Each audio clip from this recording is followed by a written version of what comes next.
Hello, and welcome to the Argyle HR Leadership Forum, Harnessing the Power of HR Technology. My name is Nick with Argyle, and it's great to have everyone joining us today. A couple of notes before I turn things over to our panel moderator. First, a quick reminder to stop by our sponsors' virtual booths at any time during today's event and for the following week. Our partners are committed to providing you with valuable content and a great overall experience. At any time during today's event, you can visit their virtual booth from the main agenda page, which include complimentary materials, information, and meet and greet opportunities. Throughout today's event, you will also have the opportunity to win one of several prizes. So be sure to check out the prizes and raffle rules tab of the interface to see how you can earn points. To ask questions throughout the session, simply type into the Q&A chat and we will address your questions at the end of the session. Also, be sure to subscribe to Argyle on YouTube for exclusive access to all our past events. Now, without further delay, I would like to introduce our moderator, Bernadette Smith, CEO of the Equity Institute, author of Inclusive 360, Proven Solutions for an Equitable Organization. We're super excited to have Bernadette and our panelists for a panel discussion titled From Intention to Impact, Creating Inclusive Workplaces for Business Growth. Welcome, Bernadette. Over to you. Hi, everyone. Thank you so much for joining me today. As Nick said, my name is Bernadette Smith from Equality Institute. I am based in Chicago, and my pronouns are she and her. I'm a keynote speaker and writer, and I help organizations and people build more authentic relationships, especially for client-facing employees and especially with their increasingly diverse clients. I'm putting my LinkedIn in the chat, so feel free to connect with me on LinkedIn. I'd like to get the panelists to introduce themselves. Mona, I'm going to start with you. Please introduce yourself. Sure. Greetings, everybody. My name is Mona Dine, and I serve as United States Steel Chief Culture Officer and Head of Corporate HR. It's nice to be with you today.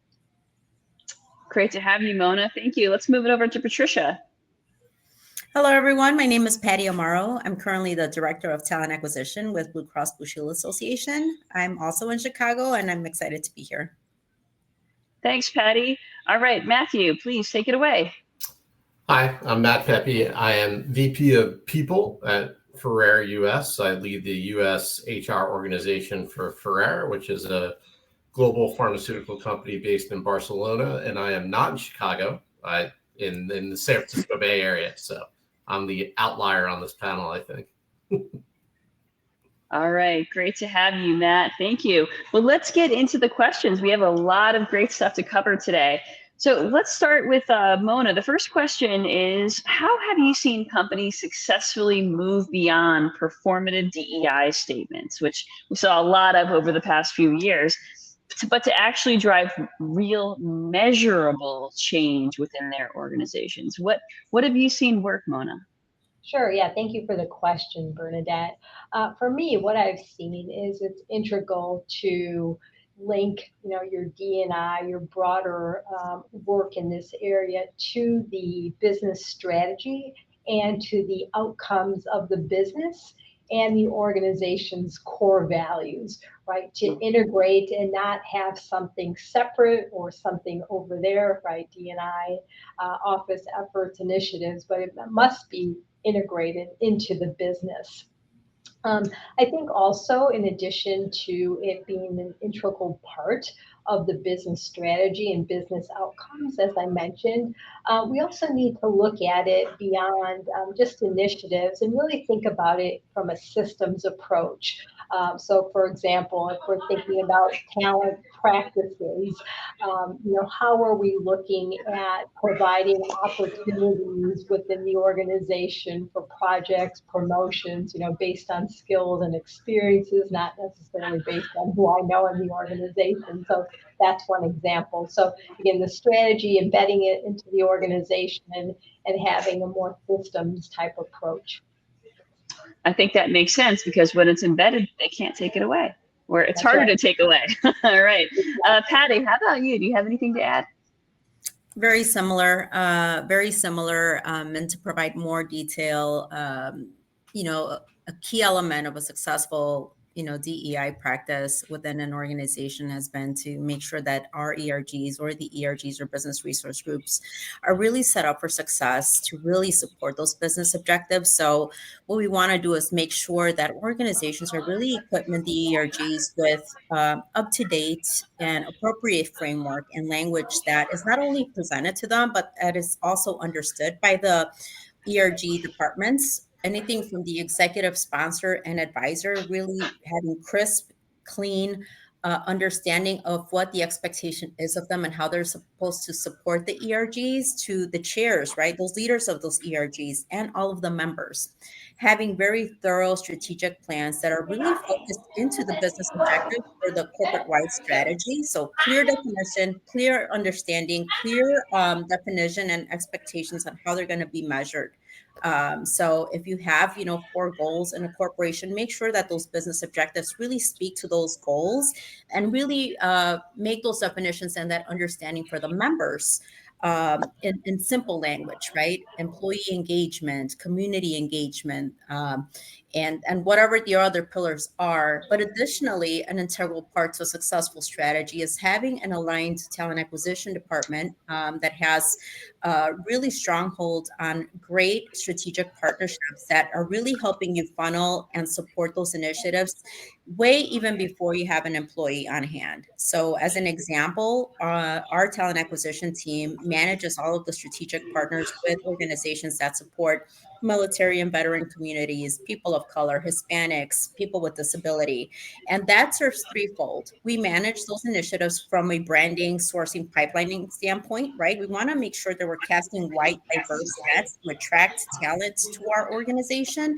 But once people are here, what are we doing with them? How are we also leveraging those strategic partners, right? Are we providing the employees an opportunity to continue to engage with those strategic partnerships, attend learning events and development opportunities, and or also leveraging them for volunteer work and ERG engagement objectives? So that's a holistic, very tangible, I think easy to understand kind of map or layout on how to really drive towards success. No, that makes a lot of sense. I hope folks are taking notes. There's a lot of really good information being shared. Matt, do you have anything you want to share here? Well, I definitely agree with what everyone said so far. And Patty, thanks so much for focusing in a bit on the TA side. I mean, I started in talent acquisition, so that's kind of my heart. But I think the big thing of moving from performative statements to real impact really centers in on true executive and leadership buy-in. Everyone's always going to say, sure, yeah, let's do that. But when it takes 30 days longer to fill a role because you haven't brought an appropriately diverse pool of candidates in, what's that executive or leader going to do? So we got to make sure that those people really believe in what's happening and are ready to reinforce it on a daily in and out basis in their organizations and model it for everybody within their organization so that people really truly understand this is an organizational priority. This is not just some performative statement we have out there so that we cover our bases. So that's been the biggest piece. And then secondarily, I think we've all hit on it a bit. It's communication, clear communication and communication again and again and again and again. I think it's you have to hear something 7 times for it to sink in. I feel in this sector, you need to do it more than that so that people truly understand what you're doing and why, and what your DEI and B initiatives are and what they aren't. There's a lot of misconceptions out there in the world on what this even actually means.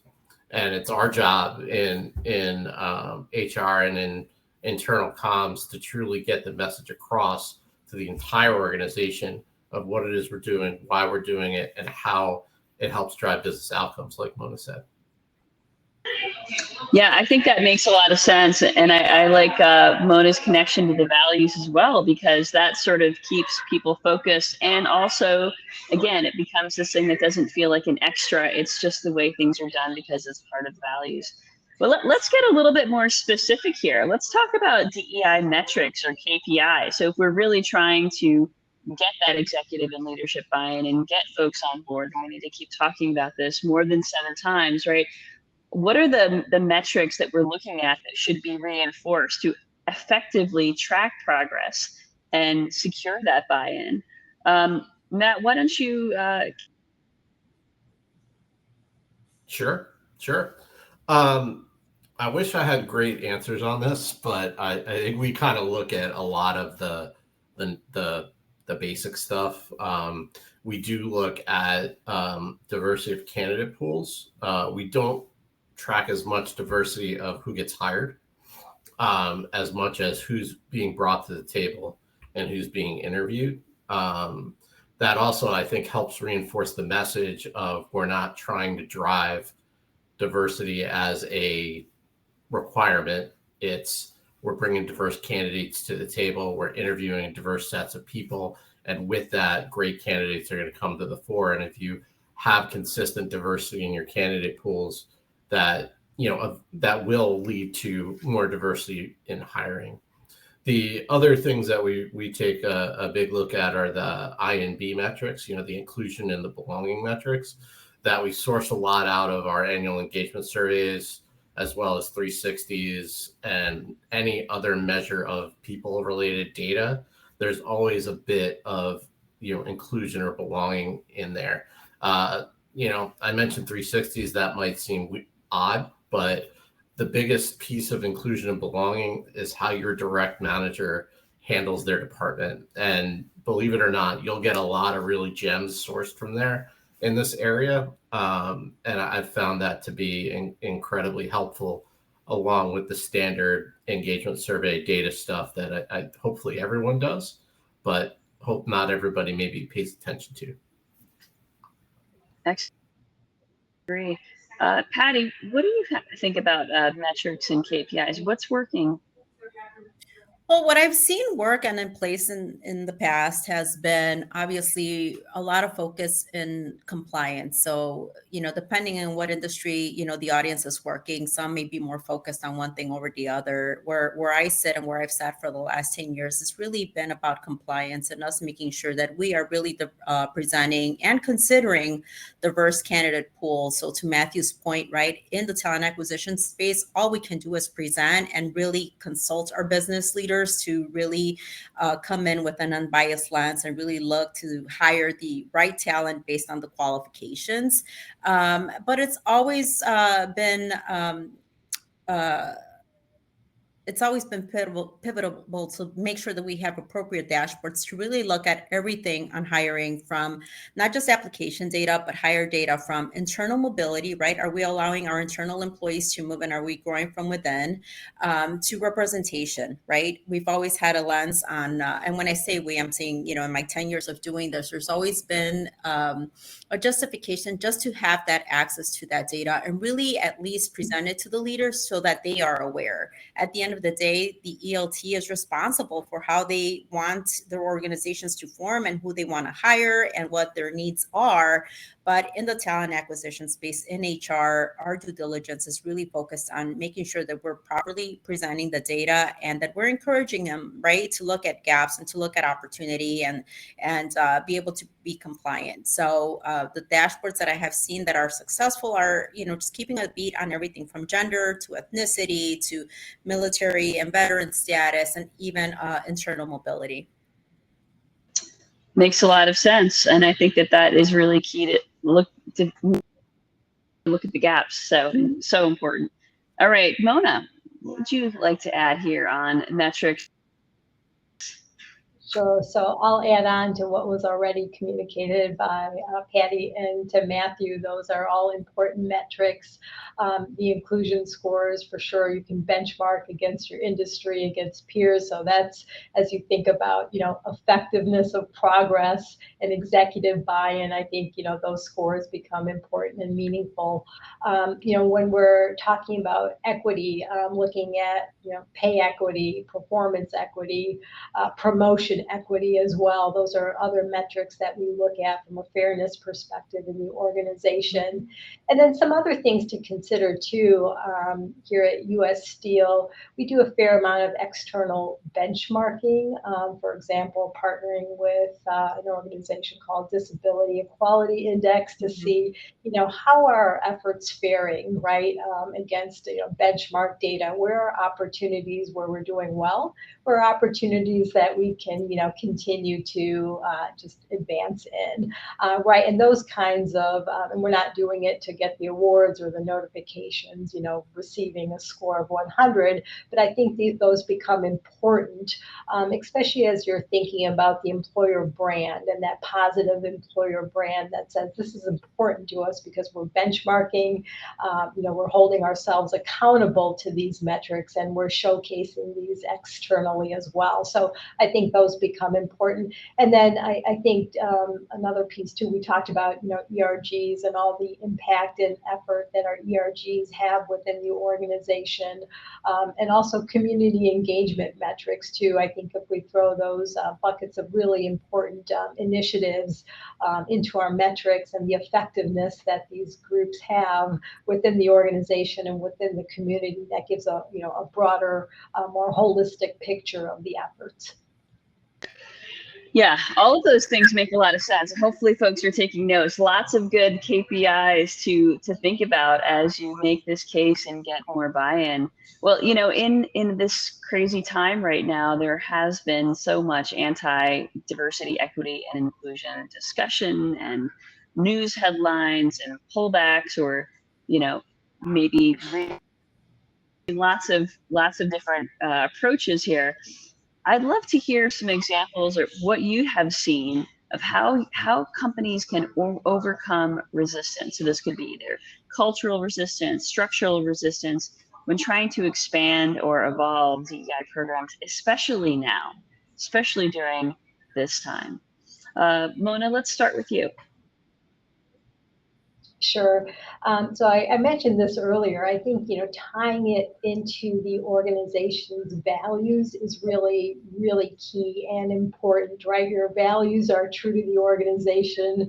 They're undeniable, right? We all within the organization, hold true to what those values are. So for example, here at US Steel, right, trust and respect is one core value, that we tie into with our efforts. Again, we're not, we want you to demonstrate respect, right? Not necessarily that we're changing your beliefs or we're causing decisiveness or we're trying to influence, how you think, but you must respect one another, especially during these times.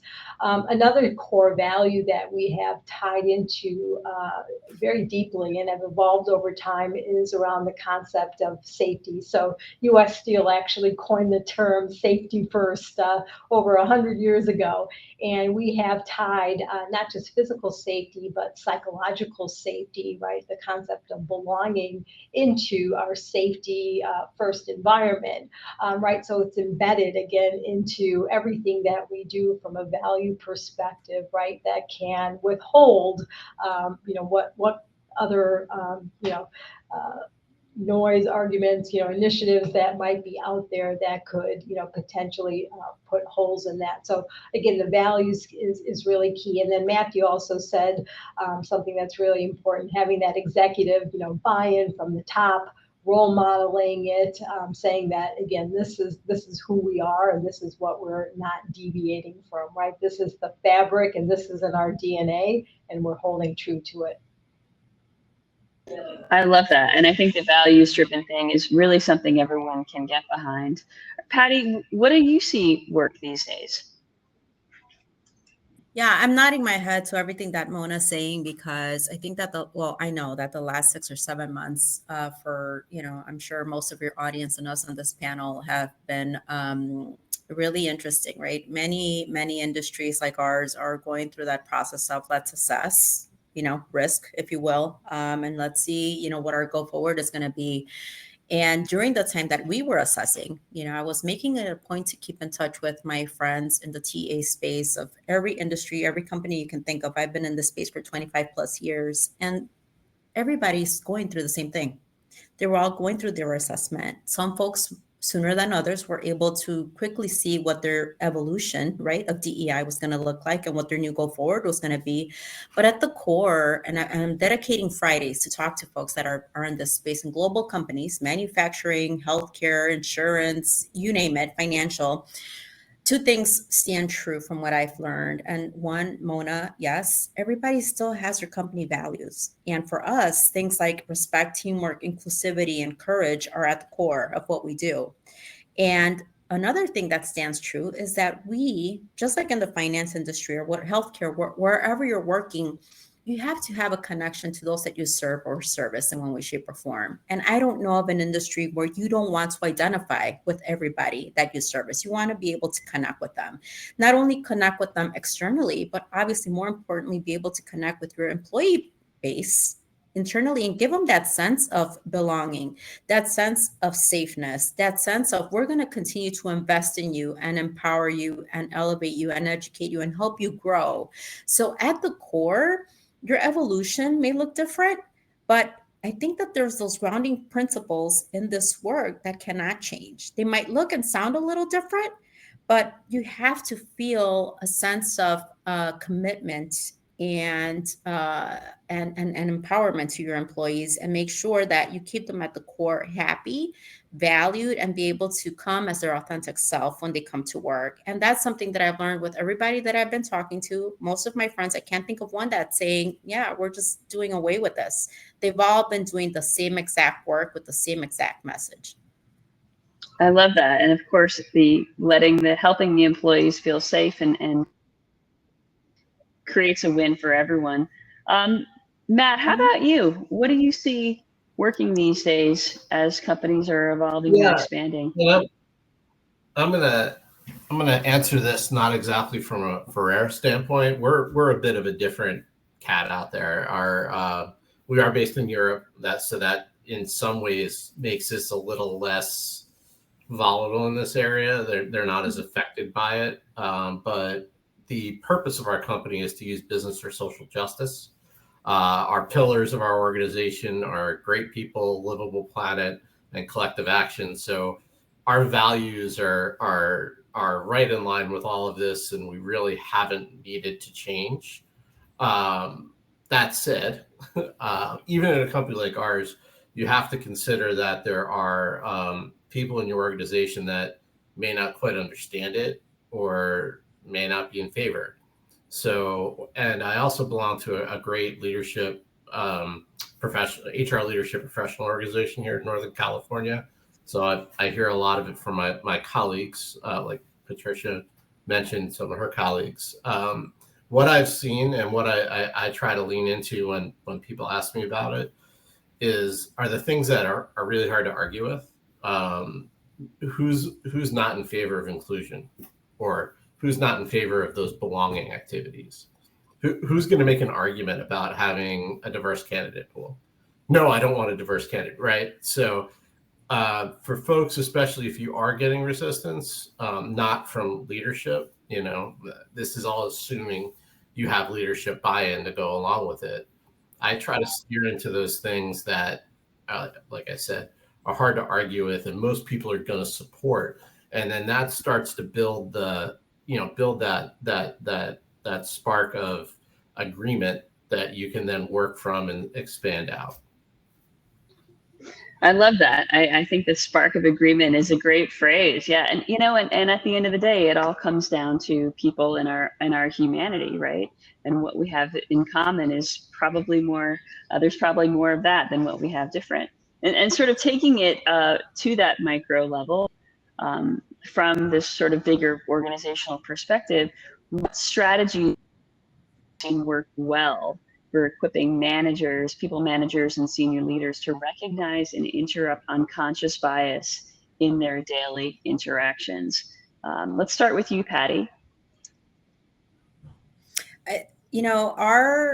We just revised or reviewed some of our commitments from our ELT all the way down. I think that really having that ELT support, on the business side to really make sure that they are cascading the appropriate messages and really holding their teams accountable on what the expectation is, and being able to really facilitate clear understanding of what the expectation is as a whole from an organizational standpoint has really been key. I think that just like with anything else that you try to introduce in a changing environment or even in the learning space, you have to make sure that the message trickles down and is relayed to the people leaders, to the individual contributors in their language in a way that it makes sense to them, so that they clearly understand how they're going to be measured and how they're expected to support, to meet either their individual goals all the way up to the company goals and overall corporate strategy.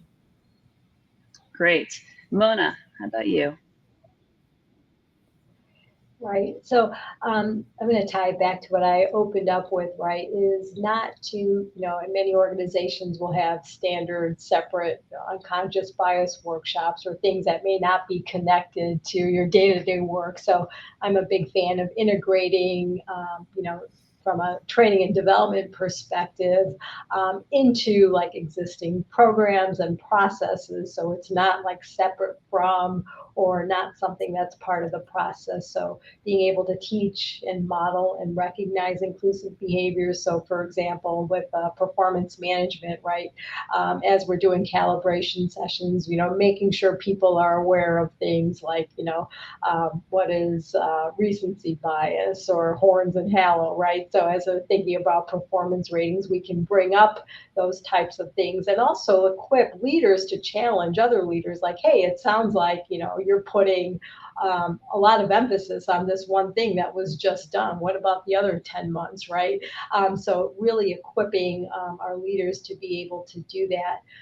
And it also ties back into having those, courageous conversations. And when you are witnessing, someone who may willingly or unwillingly, right, doing something in a way that may not be aligned with our values, right, is to be able to, gently, provide some coaching or, ensure that, they get that spot coaching so they can tie that behavior again to hopeful some change as well. So along with coaching and training and, all of those things, I think another very powerful thing to equip managers and leaders with is really understanding like what does this look like? What does this even mean? So I'm a big advocate of storytelling too, being able to share stories, true examples of what this looks like in real life and how it may have impacted somebody. People understand that with real examples or may say, hey, that happened to me too, right? So it makes it more real. So ensuring that we continue to elevate and encourage those stories in the organization, I think also becomes really critical on a day-to-day basis. Yeah, I couldn't agree more. And I love that you talked about sort of integrating, because then it's harder to take away when it's just sort of built into the way things are taught, the way things are done. Right. Matt, I'll have you answer this question, then we'll do one more question, and then we'll do a quick speed round question. So Matt, what have you seen work well with managers and senior leaders? Well, unconscious bias is really tough because it's unconscious, right? No one's intending this. It just kind of happens. I wish I had some better answers than my fellow co-panelists. They really covered it. The thing that I would say from a specific level, from a more macro level, I think that the most important piece is creating the environment where it's acceptable to challenge other leaders' decisions or ratings or things like that. Because generally, again, unconscious bias, the person making that biased decision is not realizing it.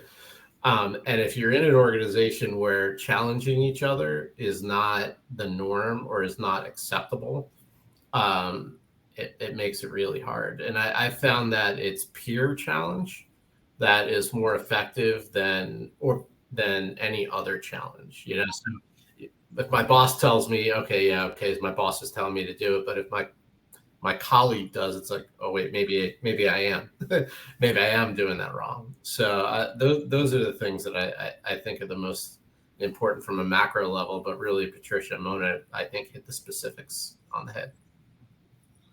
Excellent. Well, technology can help too. So how have you seen organizations leverage AI or other technologies to reduce bias in hiring performance evaluations or employee engagement?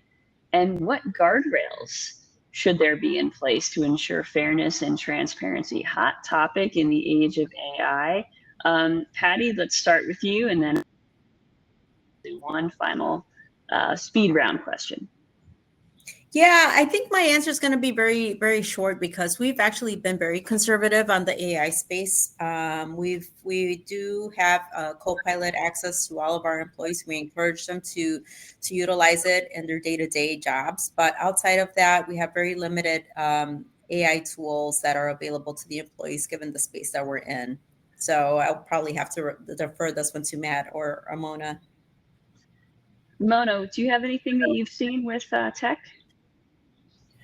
Sure. And again, we're still early on in our journey as well. But from just networking and doing some research, a couple things that I can provide, not necessarily all the things that we're doing here, but as we're thinking about hiring. Right, ensuring that you're from an AI resume screening perspective, right, matching candidates to job requirements without that human bias, right, of like name, gender, school, or anything like that. More structured interviewing, right, through panels. AI can do natural language processing, which can help as well. We talked about, blind hiring tools. So do you anonymize resumes, right? So that information that could cause some bias is potentially not there. Now we know that, with AI, right, you have to have human oversight, like in making the final hiring decision. You don't want, AI to say, hire this person, right? So I think that becomes a natural too. For performance management, I think, in the comments section, being able to use natural language processing to be able to pick up any potential bias, right? Words like, aggressive, for a man versus a woman or that type of thing, right, can be kept up. I think there can be a lot done around, goal tracking to ensure that goals can stay, standardized maybe across roles, right? So as we're thinking about evaluating people, we're having an even playing field as much as can be to limit some of that subjectivity as well. And then I think for like employee engagement, and if people are doing surveys, I know this is common in many platforms where, pulse surveys or any comments, can be reviewed and analyzed by AI, right, to give you themes. So you don't, and having those thresholds of how you report data and how many people, participate in those surveys is going to be really important as well. So again, I think those are some things that, we're seeing and we'll continue to see here going forward. Yeah, I think limit subjectivity is the key phrase there. Matt, how about you? Yeah, I think Mona really hit most of the things that I've seen and I'm aware of. We are a little bit more conservative as well, being in the pharma industry. We're highly regulated. We have health data. There's a lot of worry about letting something outside our firewall. We're also European based. Again, they actually have privacy laws, unlike the States, so that are meaningful and effective. So we haven't done a lot here, but from the folks that I know, what they're doing are pretty much everything Mona hit on. Excellent. All right, well, let's do the speed round question, which we'll start with Matt, then go to Mona, and then Patty. So this question is, what game changer for creating inclusive workplaces? Speed round. Go, Matt. Next game changer. I wish I had a crystal ball, but realistically, I think it's going to be technology. As we integrate AI into everything, this I am hopeful will be a big game changer. Mona. Yeah, I would definitely echo what Matthew has said, and looking at things like being able to detect bias in real time, look at, meeting invitations to see if someone's not included, being able to personalize, more of the individual based on, things like neurodiversity or cultural preferences. I think AI is going to be able to help, quite a bit as we evolve down the road. All right, Patty, what's in your crystal? Well, I agree with Mona and Matt, but I also want to throw a little bit of a spin. I think depending on the size of the company, right? If you're bigger and global, you might see a lot more of the technology advancements, a lot of that AI element to it. But if you're a smaller organization, and I'm going to use where I work as an example, we're trying to hold on as much as we can to really have a human touch and that, that element of personal white glove touch. And I'll specifically state from a recruiting standpoint, because I thought I wanted to add this onto your earlier question. With everything that's going on with AI, I hear all of the time about how hands off the recruiting team might be and how it's all done by an AI tool. And actually, we want to pride ourselves still as much as we can and hold on to it, that our recruiters are still going through resumes and calling people and doing a lot of the old school fundamental recruiting techniques. So I think that that's going to be the game changer. And it's companies being able to identify what to leverage depending on size and need for efficiency, and then what can they still do from a more hands-on approach, a more personal touch. Yes, back to the personal touch, so important. All right, well, let's move into great questions from our audience. So I know that you all work for fairly large companies, but we have someone here who's wondering, how can smaller organizations or startups begin building a strong DEI foundation without large budgets? How about who's going to be most equipped to handle this question? I'll let I you can jump in. I'll take that. I think that DEI at its roots is boots on the ground type of work. It is a lot of, wanting to have that connection and really having a passion for of the work. So I think that if you want to get creative, there are a lot of local non-for-profit community organizations that need help, a lot of groups that need representation, that need resources. So if you have 1, 2, or 3 employees that really have a passion for this type of work and want to establish a benchmark, it just takes the desire and the drive and have a mission and a mutual kind of purpose, and just establish that relationship and build it from the ground up. It's really not about dollars. I've been in organizations that are large that sometimes pull back our funding for this type of work, and we have to get creative, and you'd be surprised what you can do with little to no money. Love that. I'd Love also that. say in startup environments, you have the opportunity to do it right from the start, or smaller organizations. And in smaller organizations, you also have the opportunity to gain alignment that's easier than trying to do it in a large multinational corporation. So my last company was less than 100 people. So that question's kind of near and dear to me. Love that. All right. Yeah, I would also, oh, sorry. I would also Yep. add, what makes this important for your organization, right? What value is it going to provide to your employees and your overall organization? I think thinking through some of those questions, you can do so much, right, in this space. And as a small organization, it can be quite overwhelming. So thinking about what matters most, to you based on where you are, and what's going to get the buy-in based on where your organization is and where the needs of your employees are. Excellent. Great advice.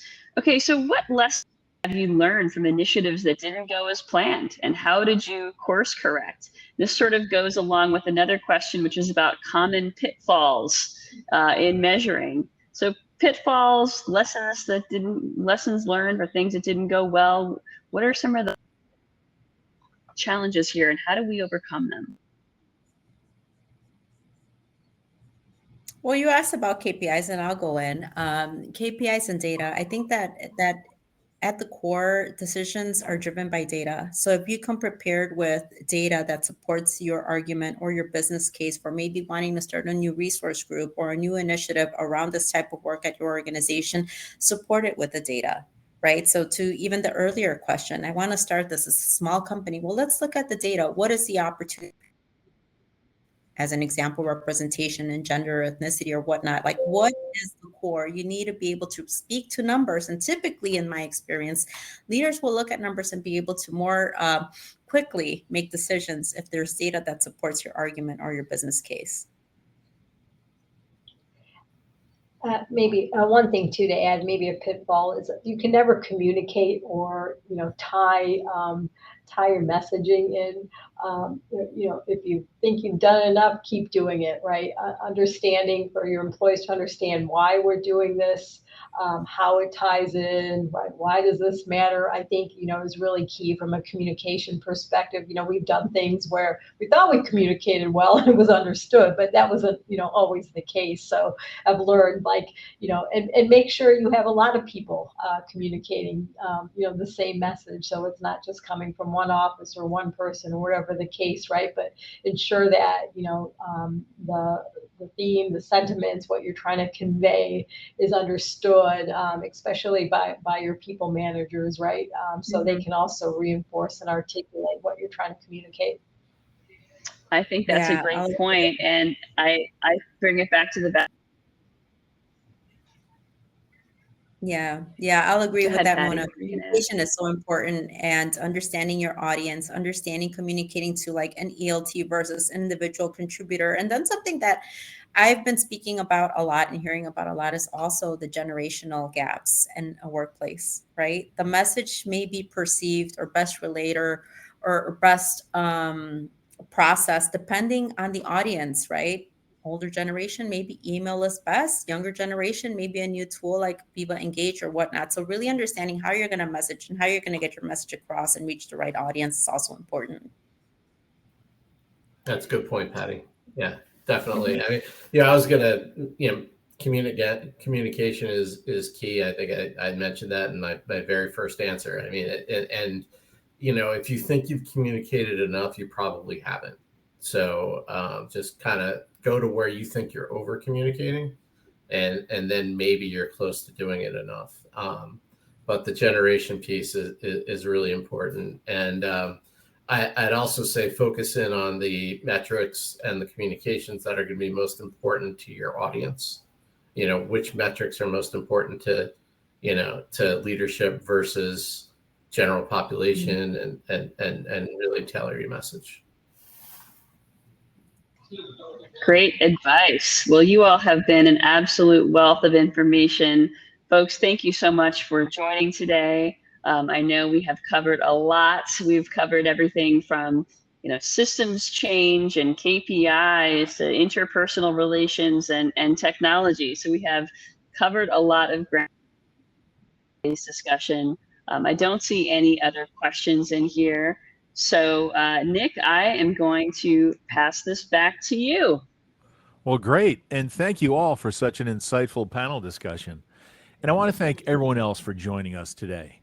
This session, along with all of today's content, will be available on demand following the event.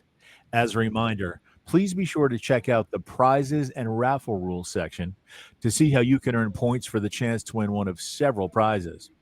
Our next session will begin at 12:25 p.m. Eastern Time, which will be a keynote presentation titled Human First HR Innovations, Strategies for a Complex Workplace Environment. Please click on the join button that will appear on your screen to be redirected to the next session, and we look forward to seeing you there.